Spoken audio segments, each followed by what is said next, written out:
us continue with the proof of the correctness and analysis of the construction of Epsilon WSPD. Just to give you a small example, so I outlined the algorithm yesterday and sketched a kind of a not a proof, but some justification why it should terminate, and what is the kind of running time we'll try to prove.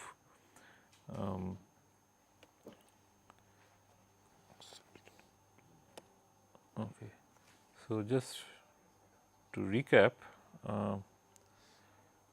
the algorithm.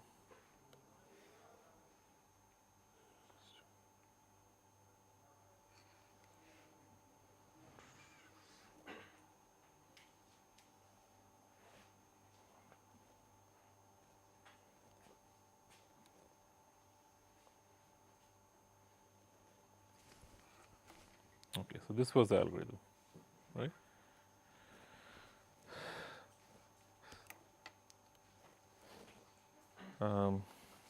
So if you look closely, steps, the first test is that whether or not we are dealing with a singleton point. If it's a singleton point, we don't generate any pairs. That takes care of that. Otherwise, we compare the diameter of the 2 point sets, and we kind of make sure that the first point set has the larger diameter, so that when you call it recursively, we call it recursively on the children in the corresponding quad tree, so children of the node u, and then call it recursively on the children of u and pair them up with v's. Okay. So that's the entire algorithm. Let me run it on a small example, okay, so that becomes clear. So we have a reference quad tree, right? So let's say that my quad tree is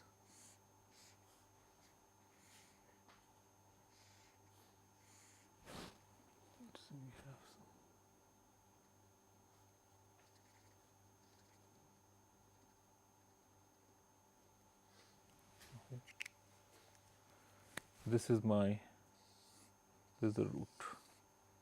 root of the quad tree, and this leads to 3 children of the quad tree corresponding to these regions. Let's call them A, B, C. For D is an empty region, so in the quad tree there is no child corresponding to D, but there will be children corresponding to A, B, and C. And then for C itself, we will probably do another level of subdivision.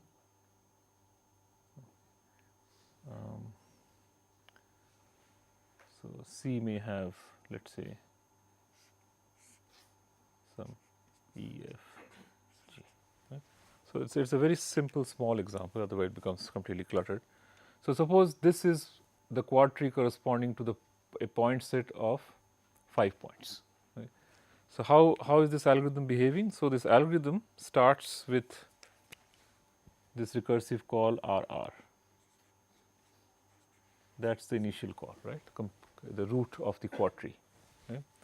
And then subsequently you call, so you well, I mean, they are of the same, it's the same point set, so it is going to get split according to the children of the larger one. In this case, both of them are equal size. So from here we are going to make these calls RA, RB, RC, right? And then subsequently again, if you look at this one, it will again get split into what? AA, A B. So, I am not careful about the ordering of the pairs, okay, and A C. Okay. So, this is the way this is going to proceed, right. So, these are the recursive calls. The pairs basically correspond to the recursive calls, and of course, there is a termination condition of the recursive calls. If it actually the pairs of points achieve the desirable separation, then its output. Okay. So, if you go further and expand this one, then this again will be something like B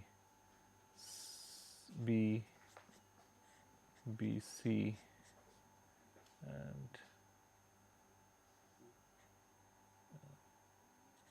A, right.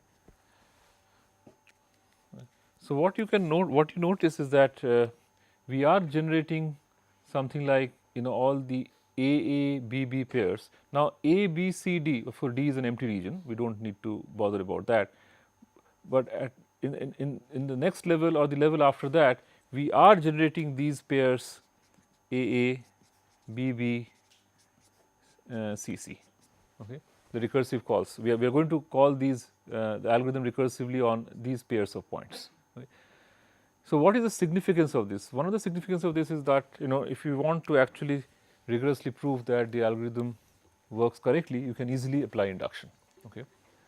So, these are smaller point sets. So, if you assume that AA produces all the pairs of points that are contained in the point set A, and similarly B and C, okay, then you can easily just argue that all the pairs of points will be produced.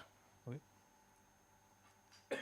So, for the all the points in the point set A, by induction, we are going to generate the well separated pairs corresponding to the points in A, and if the 2 points that you are considering are in different point sets, suppose one is here and one is here, again because of these calls, AB, the call AB will produce some pair, one of which will contain this point, the other will contain this point. Okay. So, every pair of point will appear in one of the pairs of the well separated pair decomposition. Okay. So, this is a fairly straightforward proof that it is going to produce all the pairs. How do you prove that it's going to, the pairs that you are going to produce will be disjoint? You can argue on the basis of the diameter. Okay. So, you can argue that if the points are the point sets are not trivial, okay, since the separation condition says that the diameter the distance must be larger than epsilon times the diameter, it means that the point sets cannot have any common points, right. If they are disjoint, if they are not disjoint, you can't have this separation. So, that argument tells you that that the pairs produced eventually, the AI BI pairs that are produced by the well separated pair decomposition, AI intersection BI, okay, will be basically empty. Okay.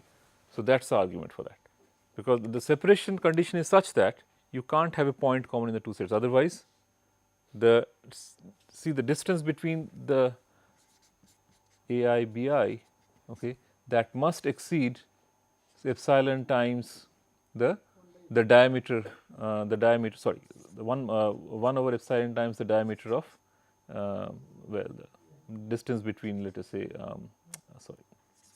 maximum of the diameter, right. So, max of the diameter. Right. So, if unless if the diameter is not 0, the distance must be greater than or equal to 0, okay, and therefore there must be a separation. Okay. And if it is a trivial case, you can again argue that will be separated. If it is one of them is both the points are trivial points, then by definition a single pair of point is always well separated. Okay. A single pair of point is always separated by definition. Okay. So, this is what I kind of glossed over yesterday, but if you want to prove it rigorously, this is a proof that it produces the correct result. Okay. Now, let us get back to what we started with regarding the analysis. So, we wanted to show that the points the running time of the algorithm is proportional to order n over epsilon to the power d given tau. So, I am not considering the time to construct tau. Okay, time to construct tau is n log n. Okay. So, the total running time then becomes order n log n plus n over epsilon to the power d, but we will only focus on this because this we have already dealt with. Okay. So, how do you do that? Now, this algorithm basically makes lots of recursive calls, right. So, if you think about the recursion tree, okay, you are starting with this call to the root comma root, okay, and that will make certain calls, okay, and this will again make certain calls. This is my recursion tree essentially. No? Okay. And at some point the recursion tree basically, you have some leaf nodes. Okay. When do you stop? When does the chain of recursion stop? When you have actually produced an output pair. Okay. Except for the case where there is a terminating condition with a single point. Okay. But there are those single point pairs, there are only n of them. Okay. Otherwise, your leaf nodes all correspond to output pairs, right. So, in the recursion tree, if all leaf nodes correspond to output pairs, then the total running time, or let us say the total number of recursive calls, is bounded by the total number of leaf nodes, right, asymptotically, and the total number of leaf nodes correspond to the total numbers of pairs that are output. Okay. So, that is why the claim that so observation essentially that the total number of recursive calls is big O of number of output pairs plus some n because of the singleton points. Right. Some of them then terminate without producing anything, and those are exactly the singleton points. Right. So, this total number of output pairs is what we are going to calculate. That will give me the total number of recursive calls, and we are assuming that each recursive call takes constant time. Why? So, the total running time, so I am saying it's somewhat of a simplification, but it's justified. Okay. The total running time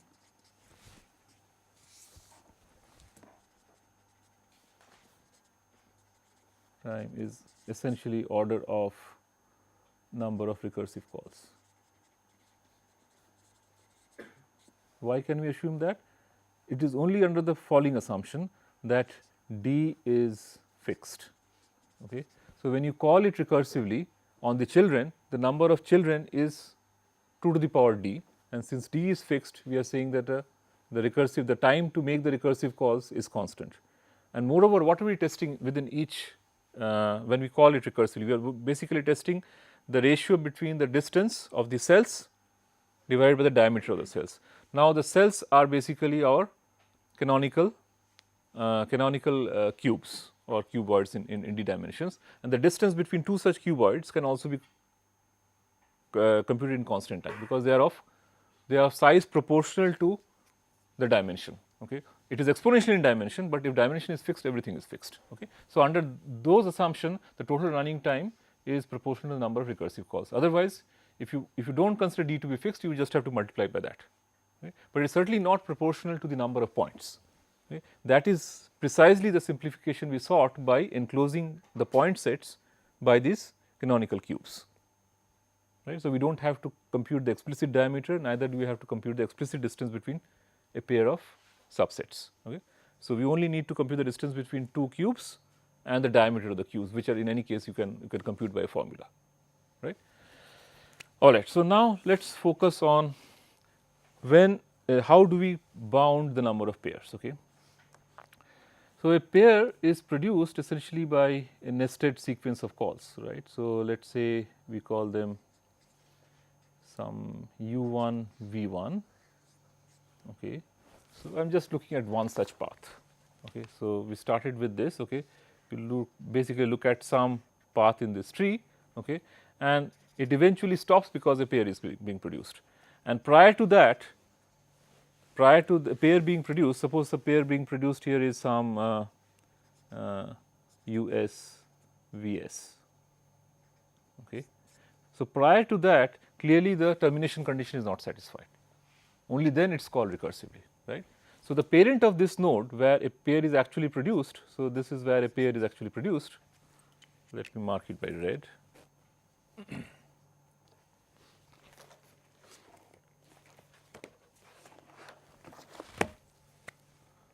So, here are basically the leaf nodes, okay. Some of these are leaf nodes where the pairs are being produced. There can be at different levels of the tree, of course. So, this one does not satisfy termination condition, right. This condition that diameter over distance is less than this epsilon, right. It doesn't satisfy that condition here, otherwise it would have stopped and output the pair right here itself. So, the reason it went here is because it did not produce a pair here, and then of course, it has more than one child, it could have many children, okay. It could have many other children. Now, one of the pairs is output here, maybe there are some other pairs also being output here. So, what I said yesterday was that we will charge the output to its parent.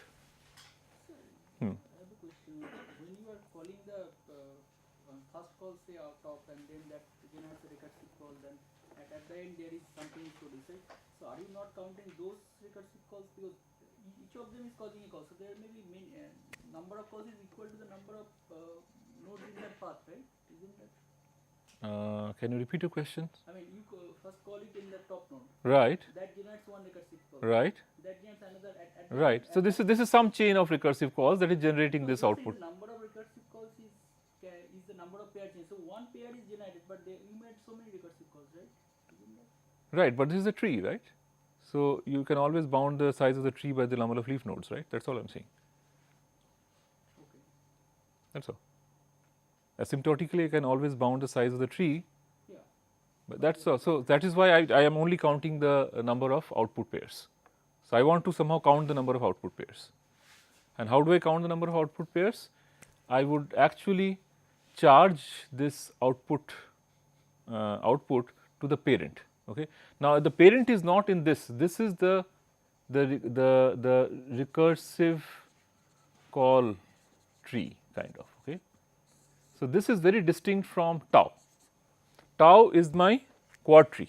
Okay. This is basically the way the recursion unfolds. That also has been captured by the tree. So, to count the number of recursive calls, I am looking at the tree of the recursion, the recursive calls. Okay. But when I do this charging, I will actually refer to this tau. Okay.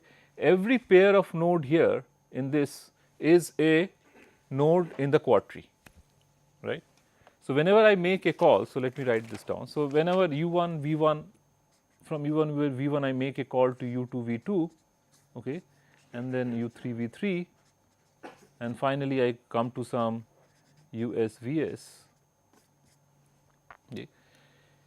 Each of these UI VI, okay, are nodes of tau. Okay. And moreover, when we make a recursive call, actually one of the nodes is different, right. One of the nodes remains same, because the larger node gets split, the other nodes remain same, right. So, it is possible that V1 equal to V2 and U1 has been split to U2, there are many children. So, there is not just one children. So, U2 is one of the children of U1 in tau. Okay. So, if this is an output pair, okay, I want to charge this to some node in tau, okay, because I know that tau has size, a linear size, order n size. We know that a quad tree has order n size. So, I am going to charge this output node, okay, to one of, so both US and VS are nodes in tau, okay. The parents, let us say US minus 1 and VS minus 1, they are also nodes of tau. Okay.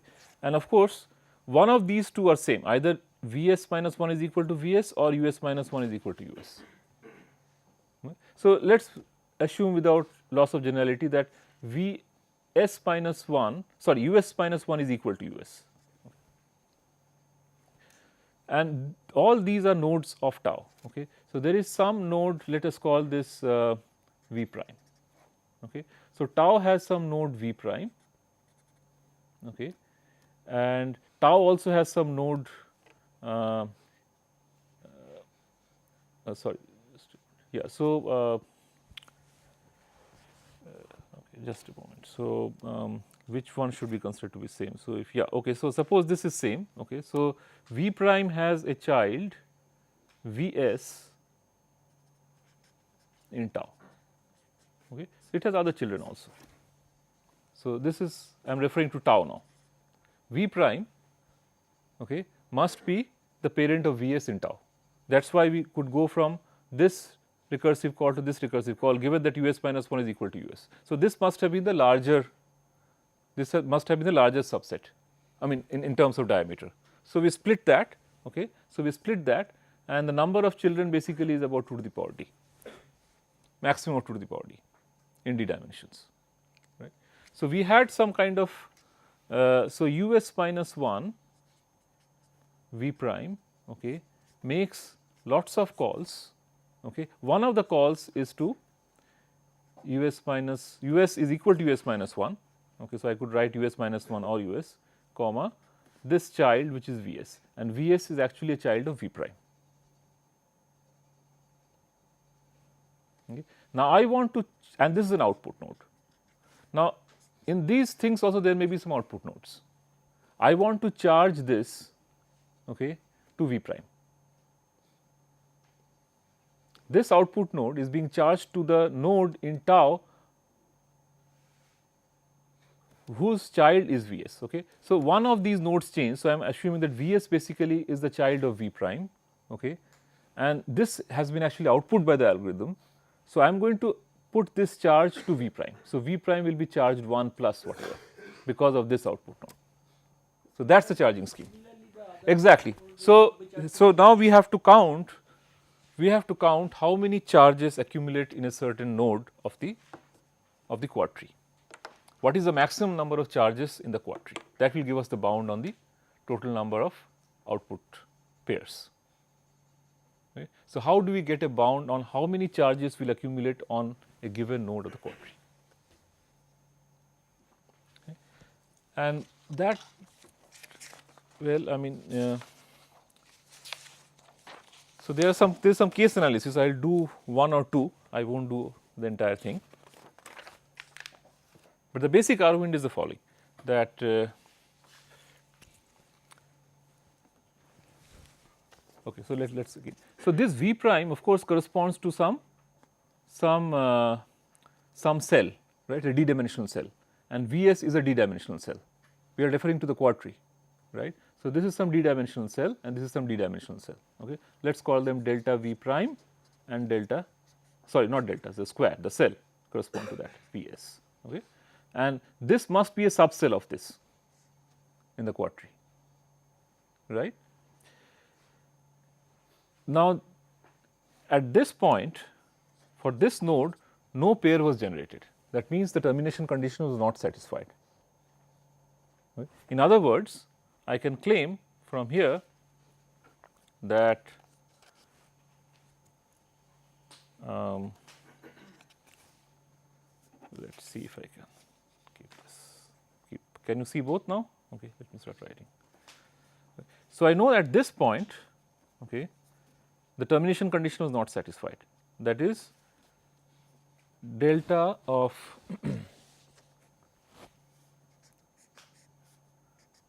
v s minus 1, this diameter was larger than epsilon times the distance between u s minus 1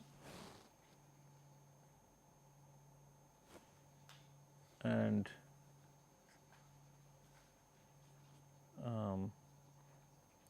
sorry.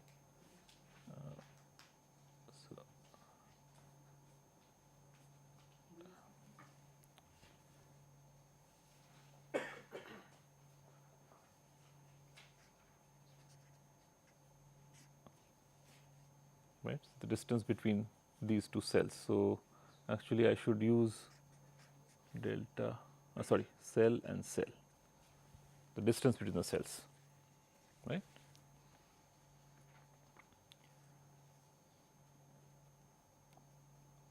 Or suppose this is equal to some distance r, okay, which means that r is less than delta Vs minus 1 over epsilon.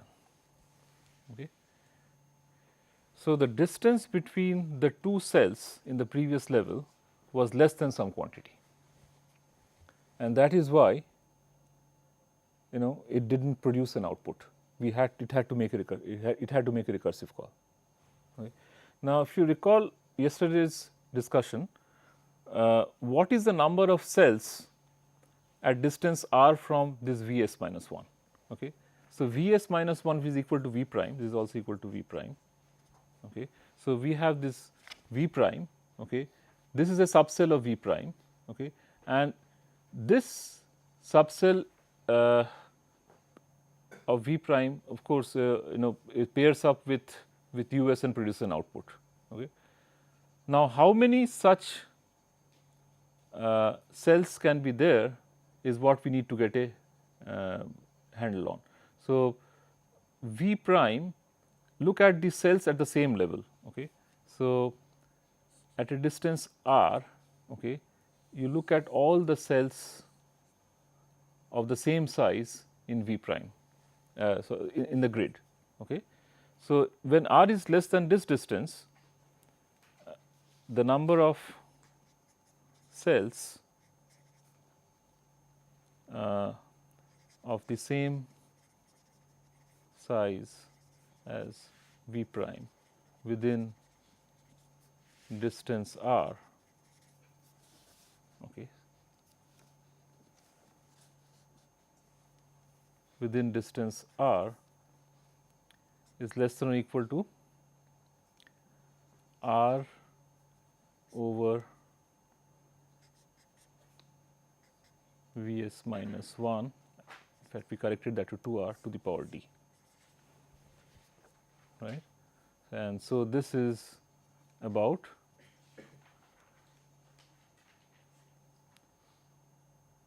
two to the d divided by epsilon to the power d. Okay. So, this is the observation by which we are going to actually bound the number of charges that will be accumulated at V prime. Okay. And there is some case analysis. I will do just one case, okay, and the rest, well, you will have to again argue, but that will basically sort of give you the handle about how do you argue about this, how do you get a bound on this. Okay. So, one case that I will argue on, okay, is this one. This one is very simple, right. So, I take a cell, I look at the this is distance r, okay, and I have the size of a single cell. So, 2r divided by what have I done? 2r divided by this the size of the cell to the power d, right. It's a hypercube in d dimension. That's all. So, I'm trying to get a bound on the size of this sphere by I'm approximating this with this, which is a bad approximation, but I'm living with it. Okay. Sir, what is the difference between Vs minus 1 and V prime? No, it's the same thing. I'm just using the notation V prime, so that I can avoid using the subscript. That's all. So, I will deal with one case, and that is when the diameter of V prime is equal to the cell size, the cell of the V prime is equal to the cell size of Us. Okay. So, this is one possibility. Okay. Other possibilities are when V prime is equal to the cell of the parent of Us. Okay. And the third case is when it is in between. Okay. So, case 1 is this, case 2 is something like V prime equal to So, let us call this as a parent of US. Okay. This is one possibility, that these are in the same level. So, these two cells are at the same level of the grid. Okay. Here we are saying that V prime and US are in the same level of the grid. Okay. And the other case is that when case 3. So, what is, because it is not visible from there. So, case 2 is what, delta V prime is equal to? Okay. So, the cell V prime is at the same level, the cell of V prime has the same size as the cell of the parent of US. Okay. So, let me write it this way. Cell of V prime has the same diameter as the cell of the parent of US. Okay. And the third case will be in between, that cell of V prime, okay, is greater than, sorry, strictly greater than US and strictly less than P of US. Okay. So, these are the cases that's basically that we will deal with. Okay. And again, let me refer to this figure, that V prime is at the same, this cell is at the same level as US, okay, is one of the cases. This cell is at the same level as the parent of, at some point we will have the parent of US minus 1. If you go up the tree, at some point this must be replaced by the parent. Okay. So, either this has the same, this cell has the same size as the cell of the parent, or this cell has the same size as the US itself, or it is somewhere in between. These are the three cases. So, I am looking at the case when this cell has the same size as the cell of US. Okay. So, I have to focus then on all those US that can result from this kind of configuration. I know that then the US has the same size as this. Okay. So, it must occur within this radius. So, the total number of cells, okay, for which such an output can result is bounded by this quantity, because there are so many cells that are within distance r. Okay. So, this is how you can bound for this case. So, if these are the same sizes, then you bound the number of cells that are within this distance from V prime, and only those can be paired with V prime as an output, and that can be charged to V prime. Okay. Similarly, here also you can argue when there is a parent, actually the parent will have the number of parents will be bounded by this. Okay. But each of those each such parent could have 2 to the power d child. So, in this case 2, whatever we bound we got for there will be multiplied by 2 to the power d, and then in the case 3 again this and this case will be very similar. Okay. So, again it is a packing argument that you have a cell V prime, okay, and V prime is being paired with some output US. Okay. So, for that to be output, we have to stay within this radius, because otherwise if you go beyond that, then it would have been output in the previous level itself. Okay. So, because it did not terminate, the recursion did not terminate, okay, it must be that they are very close. Okay. So, how many cells can be very close? It is bounded by some quantity like this. Okay. And those are the number of output pairs that can be charged to this node of the tree tau. Okay. So, V prime is a node of the tau. So, maximum number of charges that V prime is going to accumulate is no more than roughly this quantity, and that is the proof, because there are only order n nodes, each node can accumulate at most so many charges. So, the total number of output pairs is no more than n times. Well, 2 to the power d is being ignored, because as I said, if d is fixed I can ignore 2 to the power d. Okay. So, this is the proof of the running time, or the proof of the number of pairs that are produced. Any questions?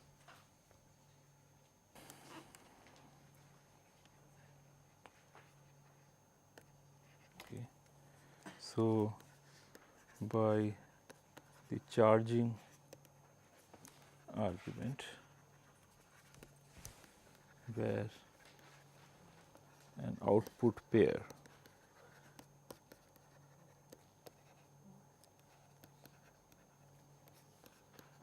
is charged to V prime equal to parent of Vs, where Us minus 1 Vs minus 1 calls US comma VS and US is equal to US minus 1 and VS minus 1 is the parent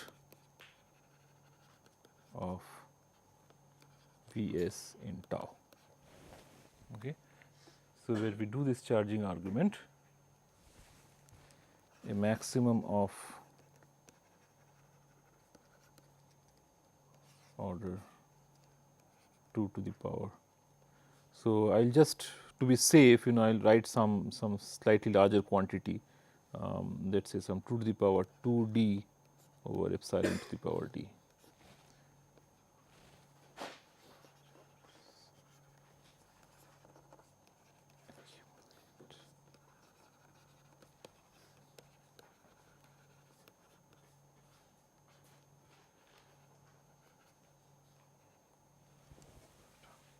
Implying total number of output pairs is big O of n times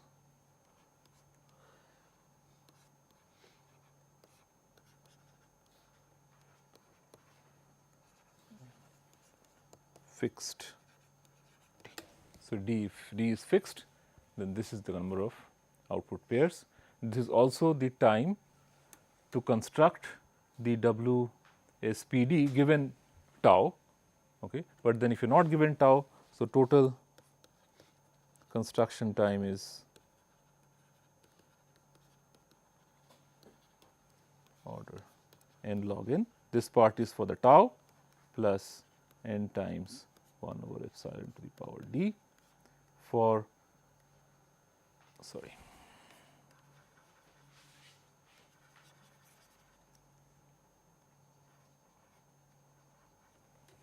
Okay. So, for fixed d and reasonably not too small in epsilon, essentially you get n log n. Okay. So, for small dimensions like 2, 3, 4, you can certainly argue this is basically linear, which is quite remarkable actually. So, you are getting a linear sized output out of this well separated pair decomposition. Okay. That is what lies the power of this decomposition. Of course, it grows exponentially with d, so that is not good. So, it is not going to be particularly useful for high dimensions, but with relatively low dimensions you can achieve this. Okay. So, let me now show you one application of this WSPD. In fact, I did mention it as a motivating example, and that is how do you construct. So, given an epsilon well separated pair decomposition of point set S, construct a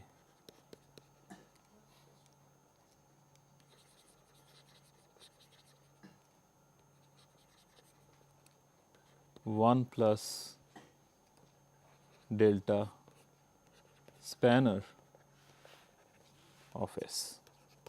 Do you recall the definition of the spanner? Okay, if you do not, here is it. So, a spanner, let us call it G of G sub S of point set S is a subgraph of the complete graph on S, which has basically n choose 2 edges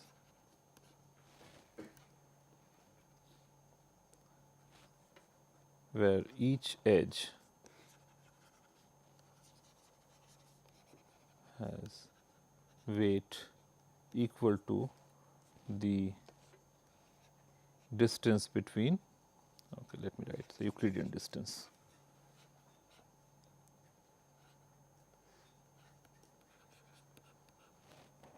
each edge x y, or maybe I should write P 1 P 2 maybe P 1 P 2 each edge P 1 P 2 where P 1 P 2 belongs to S. Okay. So, this is a spanner and a 1 plus delta spanner guarantees that the distance in the graph, okay, is no more than 1 plus delta times the Euclidean distance. Right.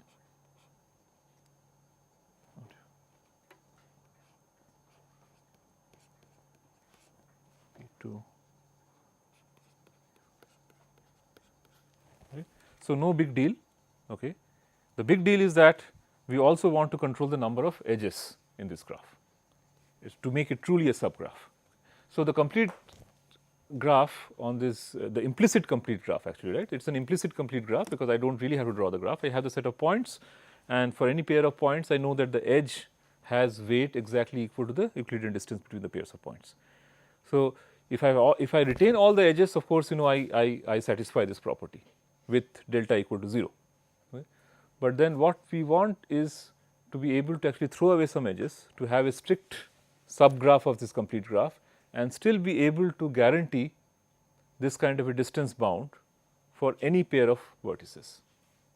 Okay. So, I am going to throw away these edges, okay, and I should be able to guarantee that the distance even after throwing the edges does not get dilated by more than 1 plus delta factor for any delta greater than 0, okay, for any specified delta strictly greater than 0.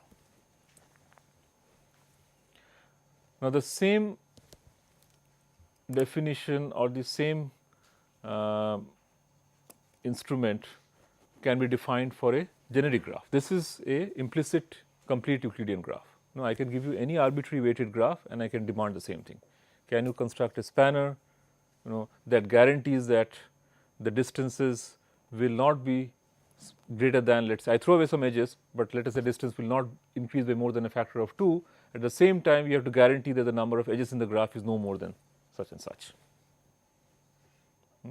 So, those actually also have been, you know, tackled fairly well in the literature, but we are going to only focus on this special case of this, which is the geometric graphs or the geometric complete graphs, and therefore, we can actually exploit the geometry of the Euclidean space.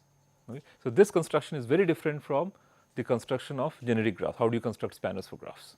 Okay. That is a very different kind of construction. In fact, we can't even guarantee those such spanners exist for small delta. Usually, delta is greater than 1 for the generic graphs. So, we can only achieve when delta is about 2 or so. So, we can't get anything, we can't always get a spanner that is which is strictly a subgraph is delta is not the expansion is not at least 3.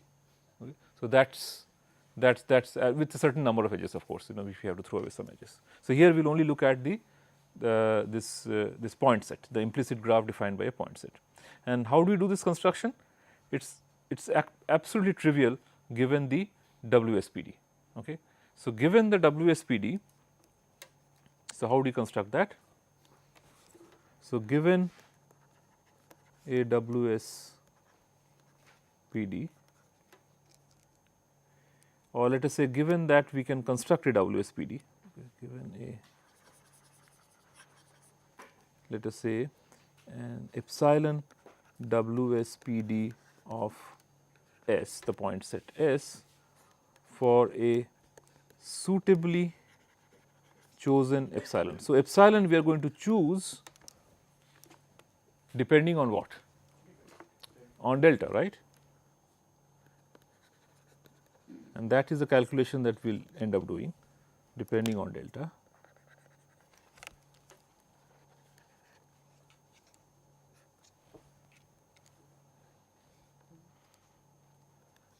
We can construct a spanner 1 plus delta spanner using the following edges. So, I have to now basically define the edges of this graph, right. The point set is the set of vertices and I must define the edges. And what are these edges? You look at, so look at these pairs produced by the WSPD, right, A1, B1, A2, B2, etc.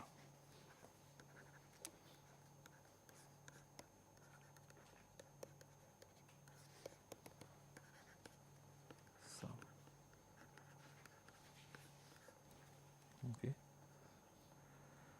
And for each such pair, what we do is we choose one representative of AI and one representative of BI and draw an edge between them, the actual edge. Okay. Choose a representative rep of AI and a representative rep of BI, okay, and add the edge.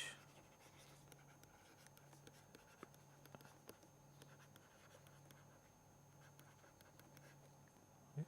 So, this is basically my edge, the set of edges. The set of edges is defined by that. Okay. Why should it be a spanner? Okay, how many edges are there first of all? Right. Points inside a particular subset will also be connected to each other. This is my construction. Now we will have to argue that this, see, unless they are connected, it can't even guarantee 1 plus delta this thing, right. If the graph is disconnected, then obviously the spanner property is not guaranteed. Okay. So, somehow the proof will basically lead to everything, but this is my set of edges. Because each point lies in some. Well, I mean, if you think about the intuition is that, so the proof will actually give you tell you why it's working out. The proof is not that difficult, so I actually go through the proof. So, how many edges do we add by this policy? The number of pairs, right? So number of edges in the spanner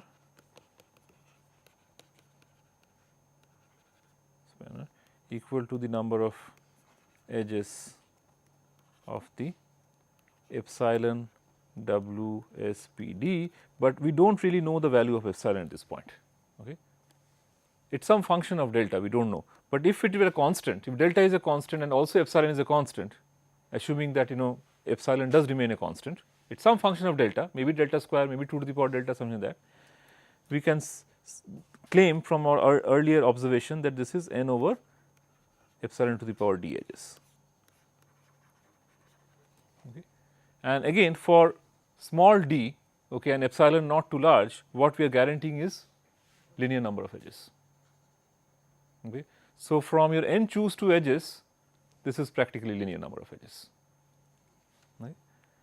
Okay. So, why does it work? Why does this thing work? Okay. And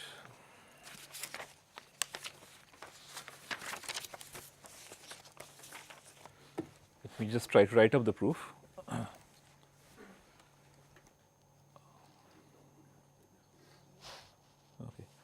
So, you have essentially these AIBIs, right? Some AI.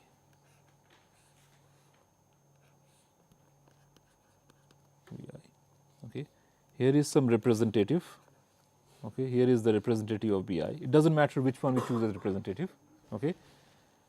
And here are some arbitrary points, let us say P1 and P2. Okay. We have added the edge.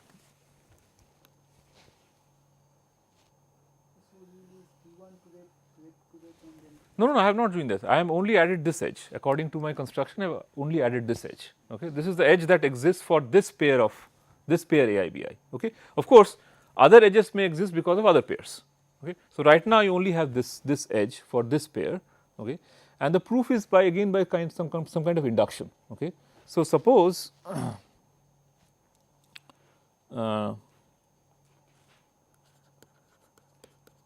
Suppose again by induction that all distances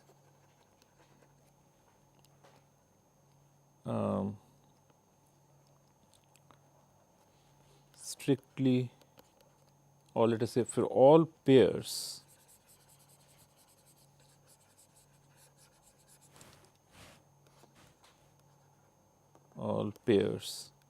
x y such that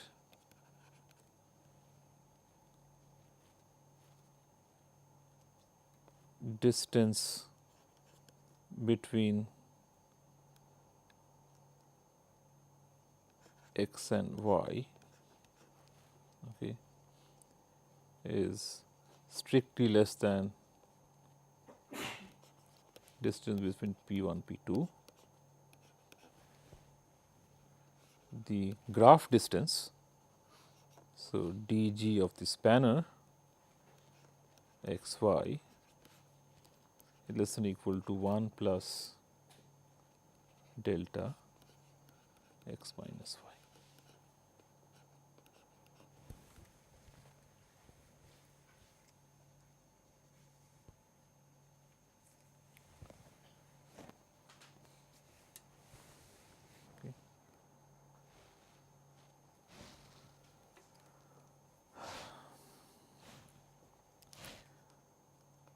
So, representative, okay, let me call it just A and B so that I can avoid the subscripts. Rep, yeah. I'm not sure I can actually complete the proof. Let me try.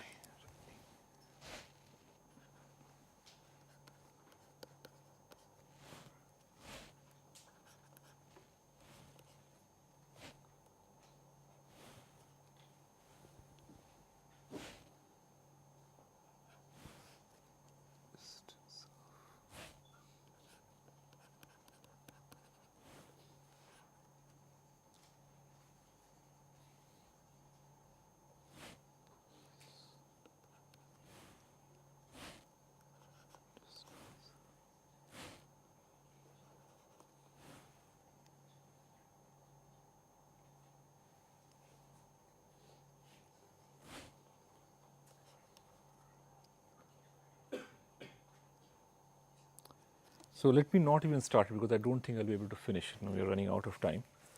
So, I will complete the proof next time. But essentially, it is just writing out some of these equations and use triangle inequality, nothing beyond that, and this induction, and it comes through. Right. So, the construction of this spanner is basically trivial once you are given the WSPD, and the WSPD is also kind of trivially constructed from the quadtree because the algorithm is very simple after that. The drawback of all this is we are paying a price exponentially in dimension, but if you are restricted and you restrict yourself to low dimensions and not very small epsilon, okay, this gives you something that is quite remarkable, which you wouldn't have probably thought of. It's not clear how to even start this process. If I told you that here is a set of points, okay, build a spanner with guarantee 1 plus delta, and that has only linear number of edges. Right? This is very non-intuitive about whether or not such a thing exists. First of all, so this is also a proof that it exists, and not only that, it can be constructed fairly efficiently in about n log n time.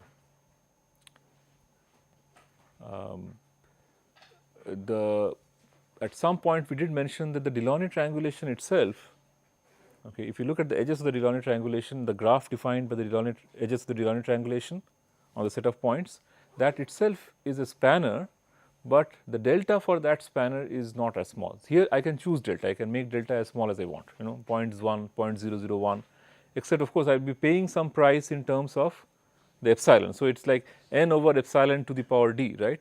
So, the epsilon will presumably become smaller as delta becomes smaller. So, it will be the number of edges will scale up. Okay.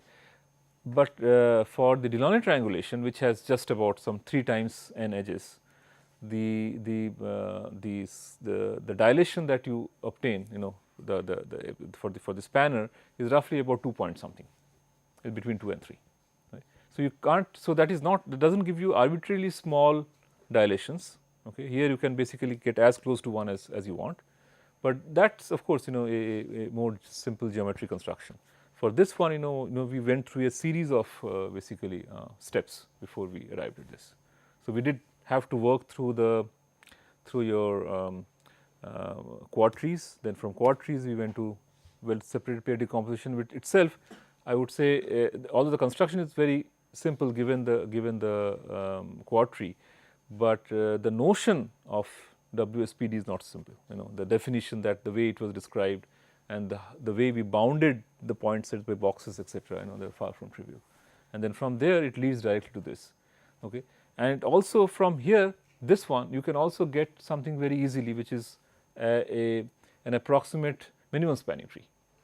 Okay. So when you go to higher dimensions, it's a problem that people have worked on very hard, that how do we construct the minimum spanning tree of a given set of points in high dimensions. In 2 dimensions, okay, we know that what was one of the exercise problems, that the Delaunay triangulation is a superset of the minimum spanning tree. So if you run your minimum spanning tree algorithm just on the Delaunay edges of the Delaunay triangulation, you get a minimum spanning tree. But how about higher dimensions? Okay, now constructing Delaunay triangulations of points in D dimension is prohibitively expensive, because everything scales up exponentially with D. The number of edges, etc., will be some n to the power d and things like that. So we are not going to try to construct the Delaunay triangulation of points in higher dimensions. Okay. Why do I do Okay, let me say what's the real goal. The goal is that we don't want to spend n square time in constructing the MST. N square is doable, or something close to n square, because your implicit graph has n square edges. But we don't want to spend n square time in constructing the MST of a set of points in high dimensions, because we want to somehow exploit the geometry. Otherwise it becomes the same thing as any graph. Okay. In a graph, if I have n square edges, it will take, let's say, about n square or n square log n time to construct it. Okay. But for point sets in D dimensions, we want to exploit the geometry so that we can do it much faster than n square, small o of n square. So that's the goal.